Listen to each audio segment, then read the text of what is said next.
Antonietta Baum nasce in una famiglia allegra e genuina il 23 settembre 1907 a Bottrop, in Germania.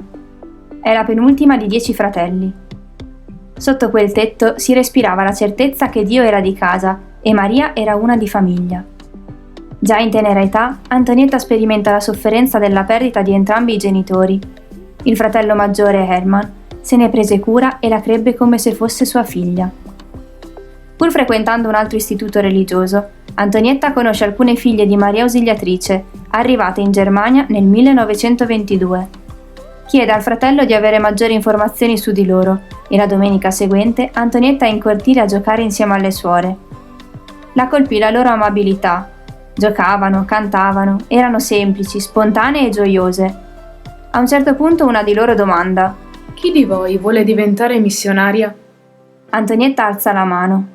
Sente il forte desiderio di diventare come quelle suore e di essere missionaria. Il 19 gennaio 1926 una scelta importante. Antonietta entra nell'Istituto delle Figlie di Maria Ausiliatrice. Il 5 agosto 1934 emette i voti perpetui. In quell'occasione Antonietta saprà di essere inviata nella terra dei sogni di Don Bosco. Partirà missionaria per la Patagonia. Era un sogno che prendeva vita. Il 24 settembre 1934 Suor Antonietta parte per l'Argentina. Nel 1938 sarebbe dovuta essere destinata all'ospedale di Comodoro Rivadavia per aiutare i malati, ma per uno scambio di obbedienza diventerà direttrice a General Roca, pur sentendosi giovane e inadatta. In quegli anni nella sua vita ci furono tanti cambiamenti.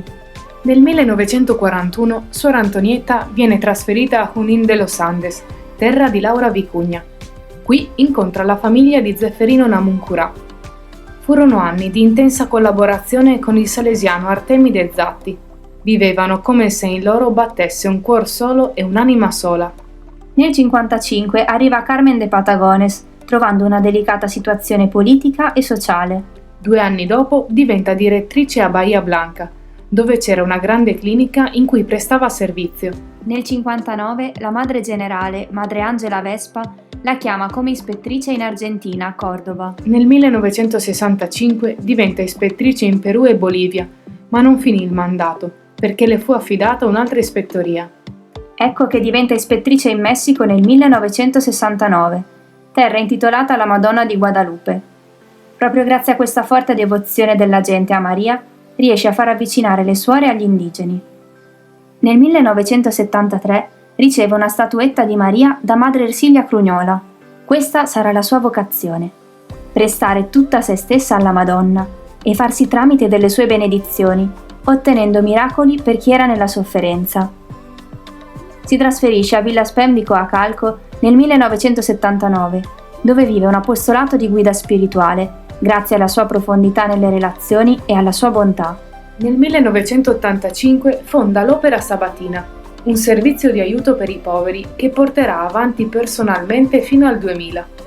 Da quelle porte uscivano viveri, vestiario e offerte in denaro, ma vi era sempre un di più: sorriso amichevole, ascolto sincero, una parola discreta ma ricca di vita.